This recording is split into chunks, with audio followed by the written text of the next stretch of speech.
was bursting onto the British music scene. 3.5 decades later, I finally got to meet Rick Astley. He once ruled the airwaves with that unforgettable voice and a song no one can ever seem to escape. In the late 80s, Rick Astley wasn't just a pop star, he was a phenomenon. But fast forward a few decades, and the man who swore he was never gonna give you up seems to have been let down by fame itself. Now 59, Rick's life looks very different from the glitzy stages and screaming fans of his youth, and in many ways, it's a far cry from the fairy tale we all imagined. The journey to becoming a superstar. Richard Paul Astley was born on the 6th of February 1966 in Newton-le-Willows, Lancashire. He was the fourth child of Horace and Cynthia Astley. When Rick was 5, his parents divorced, and he was brought up by his father. Although his father had a temper and was often angry, Rick also remembered that love existed in their home. His mother remained close by, living only a few streets away, and Rick kept in close contact with her throughout his childhood. Reflecting on his early years, Rick often described the atmosphere at home as strange. He had a strong sense that something wasn't right in his family, even if he couldn't always pinpoint specific memories. However, one moment stood out as the most traumatic. He once walked into the kitchen and saw his father with his hands around his mother's neck. That event left a deep emotional scar. He later shared that witnessing such violence shattered something inside him. It terrified him and altered his understanding of what home and safety were supposed to be. For him, that day marked a break in his emotional makeup, one no child should ever have to experience. In later interviews, Rick acknowledged that this childhood trauma played a huge role in shaping who he became. He believed it influenced many of his choices, including his pursuit of music, performing on stage, and his deep need for attention. He felt that he hadn't received enough of that attention from either of his parents while growing up, and music became a way to fill that void. Rick's connection to music started early. At 10 years old, he began singing in a local church choir, which ignited his passion. During his school years, he played drums in several local bands and eventually met guitarist David Morris. After leaving school at 16, Rick worked as a driver in his father's market gardening business during the day and played drums at night in bands on the Northern Club circuit. These bands included Give Way, which specialized in Beatles and Shadows covers, and later FBI, a band that began winning local talent competitions. Rick Astley's career breakthrough. In 1985, Rick was still drumming with FBI while David Morris played guitar. They were regulars in pubs and clubs across the region. When the band's lead singer quit and Morris chose to pursue a hairdressing career, Rick stepped forward to take over as the vocalist. It was during one of the FBI's performances at a Warrington nightclub that record producer Pete Waterman noticed Rick. Waterman extended an offer to bring him to London and work at the Pete Waterman Limited (PWL) recording studio. RCA Records would later publish Rick's music. At first, Rick turned down the opportunity, but several months later, he accepted and moved into Waterman's London flat.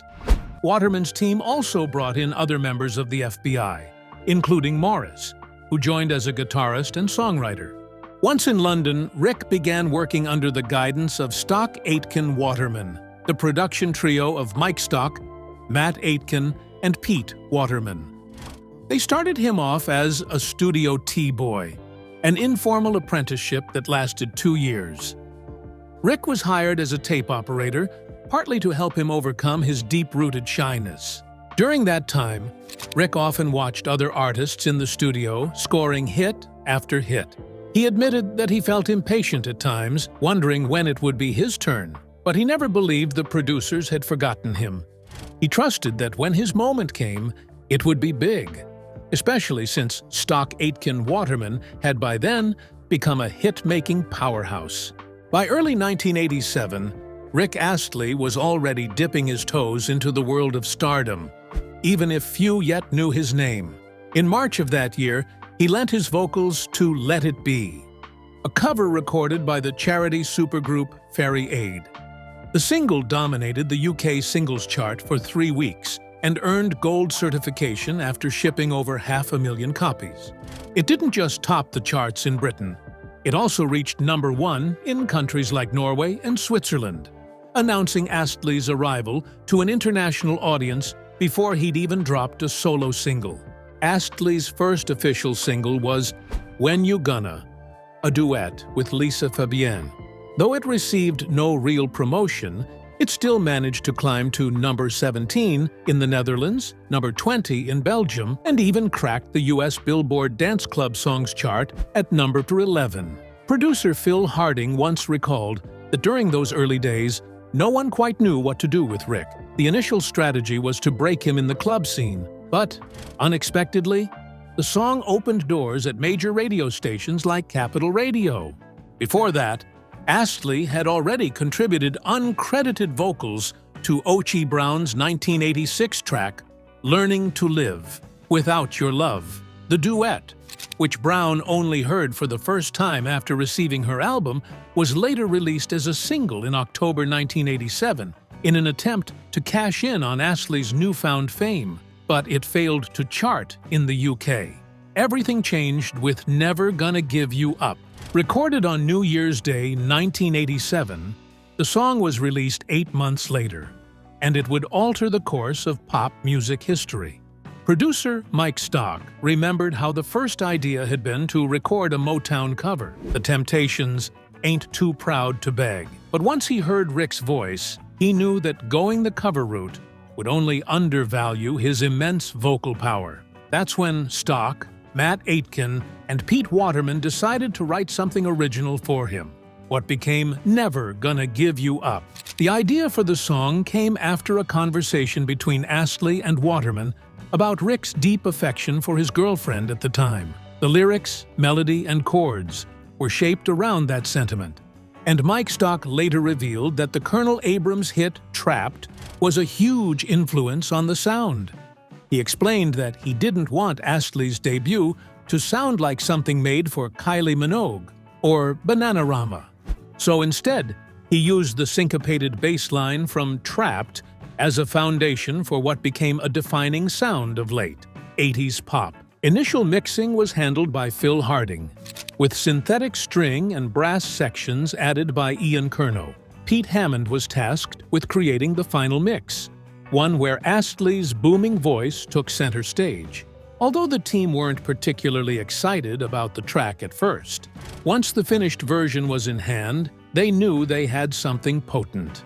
They were right. Never Gonna Give You Up exploded. Rick's rich, soulful voice, wrapped in a candy-colored shell of 80s synths and dance beats, became the ultimate earworm. The song held the #1 spot in the UK for 5 straight weeks, becoming the biggest-selling single of 1987. Then it went global, topping the charts in 24 countries, including the United States, Australia, and West Germany. It became #1 on the year-end singles charts in both the UK and South Africa. At the 1988 BPI Awards, the song won Best British Single, and Astley performed it in front of a staggering 100 million viewers. Reflecting on why the song hit so hard, Mike Stock admitted he couldn't completely explain it, but believed the magical combination of the song's composition, Rick's voice, and RCA's global reach was what made it unforgettable. Astley's ascent seemed unstoppable, but by 1990, he was already thinking about change. He wanted to step away from the dance pop world and show his range as a soul artist. That transformation began with his third album, Free, released in 1991. His boy next door look was gone. He grew out his hair, refined his style, and positioned himself as a more mature, emotionally driven performer. Free featured collaborations with musical royalty, Elton John among them.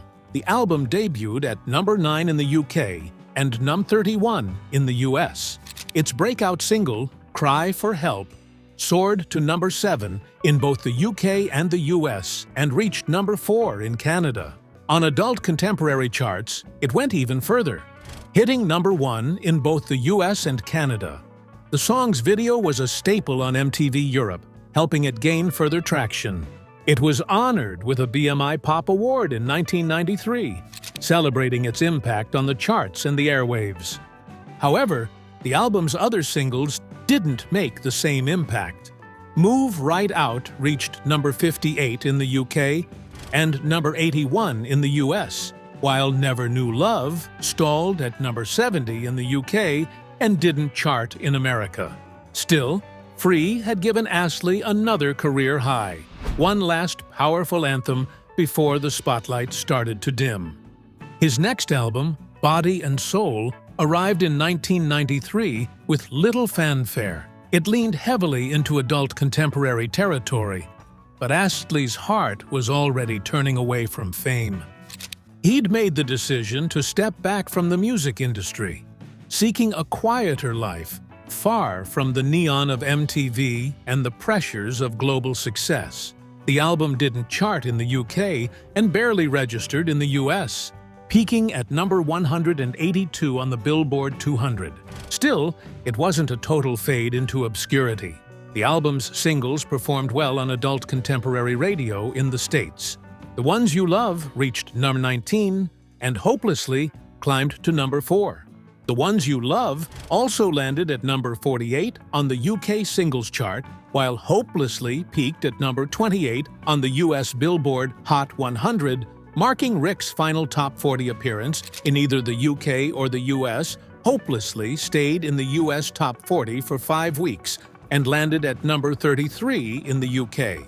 It was later recognized at the 1994 BMI Awards and ultimately earned millionaire status, a rare milestone signifying over 1 million broadcast performances. By the mid-90s, Rick Astley had walked away from the chaos of fame, but his voice never stopped echoing. His songs, especially Never Gonna Give You Up, would take on new life in ways no one could have imagined. The viral meme. In 2007, Rick Astley was unexpectedly catapulted back into global fame. Not through a chart-topping hit or a comeback album, but through the birth of one of the internet's most enduring and beloved memes, the Rickroll. It all began with a simple bait and switch. Users would click on a hyperlink thinking it led to something entirely different, perhaps breaking news, a hot video, or an important announcement, only to be blindsided by the upbeat opening bars of Never Gonna Give You Up. Just like that, they had been Rickrolled. What started as a playful internet prank quickly morphed into a worldwide phenomenon. The meme didn't just stop at redirecting links. It soon spread into pop culture, with Astley's iconic lyrics popping up in the most unexpected places. Then came April Fool's Day 2008. That year, YouTube itself joined in the fun, redirecting every featured video on its homepage to the Never Gonna Give You Up music video. Suddenly, the entire internet was in on the joke. At first, Astley was unsure of what to make of his sudden reappearance in the digital limelight. He had only just returned to performing after a decade-long hiatus and wasn't convinced this strange twist of fame was something to embrace. But the tide turned when he surprised millions with a live Rickroll during the 2008 Macy's Thanksgiving Day Parade. It was official. Rick was in on the joke, and fans loved him even more for it. From that moment on, the meme became more than just a gimmick. It revitalized his career and brought his music to a whole new generation. Astley later admitted to having a soft spot for one particular version, the Barack Roll, which used carefully edited clips from Barack Obama's 2008 campaign rallies to make it seem like the former president was singing Never Gonna Give You Up. Rick found the whole thing hilarious and clever. As the years rolled on, the Rickroll meme didn't fade. It roared back stronger than ever in the early 2020. Students stuck in the Zoom classes during the lockdown Rickrolled classmates and teachers alike. In early 2021, a 4K remaster of the original music video went viral all over again, proving that the internet still wasn't ready to give Rick up or let him down. Even Rick himself hasn't been immune to the prank. He recalled being tricked long before the meme ever exploded. An old friend had sent him an email in the early 2000s with a suspicious link. Curious, he clicked. The song began to play. He had rickrolled himself. Years later, in June 2020, a Reddit user claimed they had met Astley backstage when they were 12 and posted what seemed to be a link to a photo, but it was another rickroll. Rick admitted he fell for it and had to laugh. That same post ended up becoming the most upvoted on Reddit in all of 2020. From 80s heartthrob to internet icon, Rick Astley never saw it coming. But somehow, being the face of the internet's favorite prank made him even more unforgettable. But behind the memes and the music, there's another side to Rick Astley, one far removed from flashing lights and internet fame. If the world knows him as a pop icon and punchline, there's only one person who truly knows the man behind it all. And that story begins, not in a studio or on stage, but at an airport in Denmark. Rick Astley's love life. Rick Astley and his wife Lene have stood the test of time, 36 years together, and 21 of them as husband and wife. Their love story didn't unfold in Hollywood or some glamorous way, but quietly, on a work trip in Europe, at a time when Rick was just beginning to soar in the music world. It all began in Denmark during a promotional tour. Lena, working for BMG, was among the team that came to meet him at the airport. Rick remembered her instantly. She stood out not just because of her role, clipboard in hand, folders neatly arranged, but because of her presence. He recalled that she seemed incredibly organized, and to him, absolutely breathtaking. He never forgot what she wore that day: black cowboy boots, black tights, and a long black coat. That image, burnt into his mind, lingered long after they first met. After whisking Rick and his team to the hotel for a round of interviews, Lene took them to a Cliff Richard concert. But Rick didn't stay long. He left early, not for lack of interest in the music, but because he couldn't resist the pull of her company. She later brought him to a friend's nightclub just around the corner. And from there, the night unfolded into club after bar after club again. What stood out most to him wasn't just her beauty. It was something in her energy. She was confident, grounded, and incredibly easy to talk to. That night, they shared their first kiss in the lift of the hotel. When the trip ended, they parted with a hug. He flew back home. They didn't see each other again for some time, until months later in London. There, Rick spotted her at a gig, but their timing was off. She mentioned she had a boyfriend, and Rick, who also had a girlfriend at the time, was crushed. Still, he hadn't been able to stop thinking about her. Their next meeting changed everything. Lena had left the record label, and this time both of them were single. She revealed she had tried calling him using a number he gave her, but the call was never patched through. Determined not to let fate fumble things again, Rick reached out. They started writing letters and eventually met again for dinner after one of his performances. Once more, life tugged them apart. Meanwhile, Rick's career kept exploding. Another album, more tours, more fame, but his heart was still with Lena. Soon enough, she came to one of his gigs in Milan. The next day, they drove to meet some of her friends. Her friends were stunned. She hadn't told them she was seeing Rick Astley. He recalled feeling completely intoxicated by her presence. But there was still one more obstacle. Rick was back in a relationship. Lena told him she couldn't see him under those circumstances, and deep down, Rick knew she was right. He ended his relationship, then booked a flight to Copenhagen. That evening, there was a knock on his hotel room door. It was her. That moment, in March of 1989, became the beginning of their forever. From that point on, it was Rick and Lena, together through it all. Their love, while strong, hasn't always been easy. They welcomed their daughter Emily not long after. Rick was 27, and, despite all the success, feeling burnt out. He decided to walk away from music. At first, the break brought relief. But then came the depression. At Lene's urging, he started therapy, which he now credits as being life-changing. While he stepped away from the spotlight, Lean found her own creative path. She built a career in film and even earned a nomination for her work on the film Cashback. Rick returned to songwriting, and slowly, life settled into something quieter, but meaningful. Then came an unexpected twist. A meme, silly at first, viral soon after, changed everything. Rick Rolling began in 2006, with internet pranksters linking his hit Never Gonna Give You Up in unexpected places. It exploded in popularity, just as Rick was emerging from a long retirement. Though hesitant at first, he eventually embraced the meme, performing a surprise Rickroll during the 2008 Macy's Thanksgiving Day Parade. All of it in its own way brought him full circle and into a new era of fame. Today, Rick and Lean's daughter, Emily, is grown and recently married. Rick described his family as stable, loving, and incredible. Of Emily's wedding, he shared that she and her new husband were happy in exactly the way any parent would wish for their child. More than 3 decades after that airport meeting in Denmark, Rick Astley's greatest hit might not be the one that made him a global star, but the love story that's quietly defined his life. The lawsuit. Rick Astley found himself at the center of a storm in 2023, not on stage, but in a courtroom. The man behind Never Gonna Give You Up had filed a lawsuit against rapper Young Gravy for allegedly using an imitation of his voice on the single Betty, Get Money.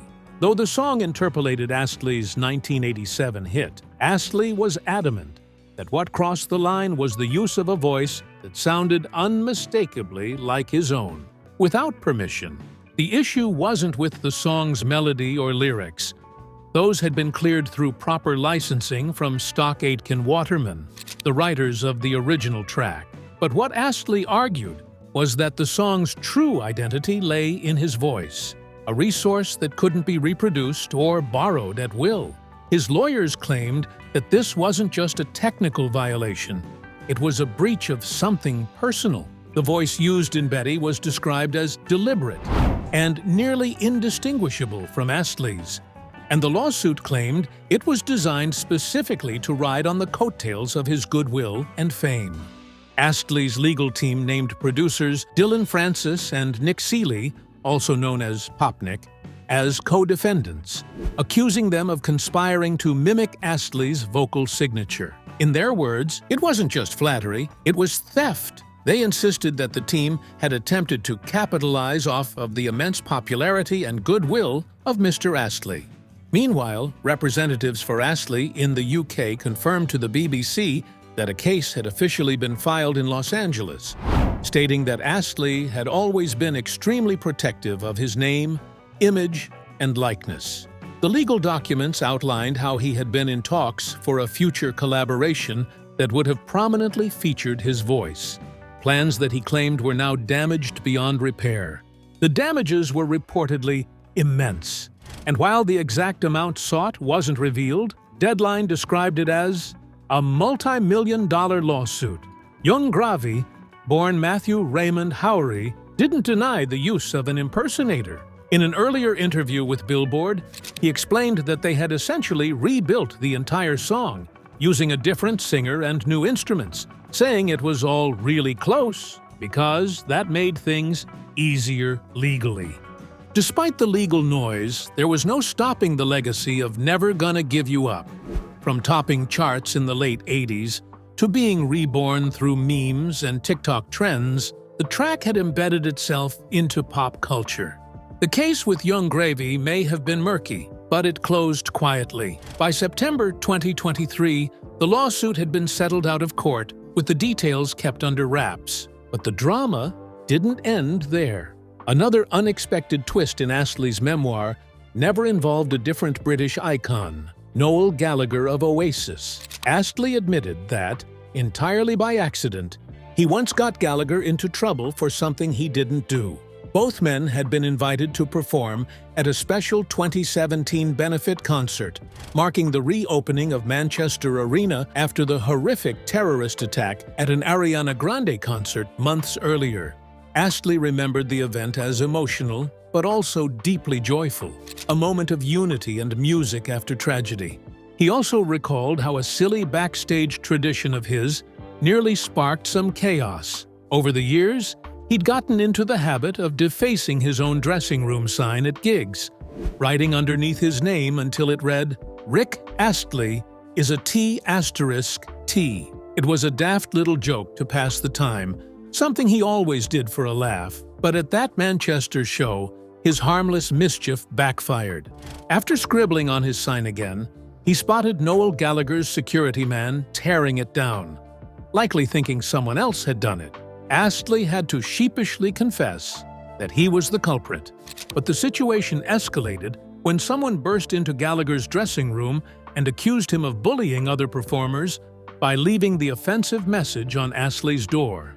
Because of Gallagher's reputation for taking brutal jabs at other artists, the assumption seemed plausible. Astley wrote that Gallagher had gotten a proper bollocking over it before the misunderstanding was cleared. Given Gallagher's history of outrageous commentary, like wishing members of Blur would catch AIDS and die, calling Eminem boring and a f***ing idiot, and dubbing Phil Collins the Antichrist, it wasn't surprising that people jumped to conclusions. He even blasted Glastonbury for having Jay-Z headline, and recently branded the 1975's Matty Healy a fooing slack-jawed effort wit. So when someone saw Rick Astley is a T*T on a dressing room door, they naturally assumed it had Gallagher's fingerprints all over it. Still, there didn't appear to be any lingering hard feelings. Astley later found himself in Gallagher's dressing room for what he described as a bit of a party. He shared with another guest that Supersonic remained one of his top 5 songs ever written by a Mancunian musician. In the end, what could have been a clash of egos ended in drinks and mutual respect. From lawsuits and viral memes to backstage misunderstandings, Rick Astley's journey through fame hasn't just been about catchy tunes and smooth vocals. It's been about navigating fame in all its bizarre, unpredictable glory. Whether battling over his voice in court or accidentally sparking chaos with a Sharpie, Astley has managed to stay relevant, grounded, and above all, human. How is Rick Astley living now? At 59, Rick Astley is far from a relic of the 80s. In fact, he's still going strong, writing, recording, and lighting up stages around the world. The man who once rickrolled the internet now fills music festivals, tours regularly, and continues to release fresh material, proving that he's much more than a one-hit wonder. In 2023, he dropped his latest album, Are We There Yet?, reminding fans that his voice still holds the same rich, velvety charm that once dominated global charts. Astley lives in Surrey with his longtime wife, Lena. Their daughter, Emily, now lives in Denmark, but the family bond remains close. His home in Surrey features a recording studio where inspiration can strike at any moment. And when he's not making music, he's investing in local pubs across London, quietly anchoring himself in the everyday joys of community life. That said, time hasn't passed without its challenges. During a candid 2023 appearance on This Morning, Astley shared that he's begun experiencing hearing loss and now wears hearing aids. Still, he faces it with grace and a dash of that signature humility. "I'm pretty boring away from the spotlight," he admitted, "but that's why my life works. When I'm in the spotlight, I'm full of adrenaline and emotion.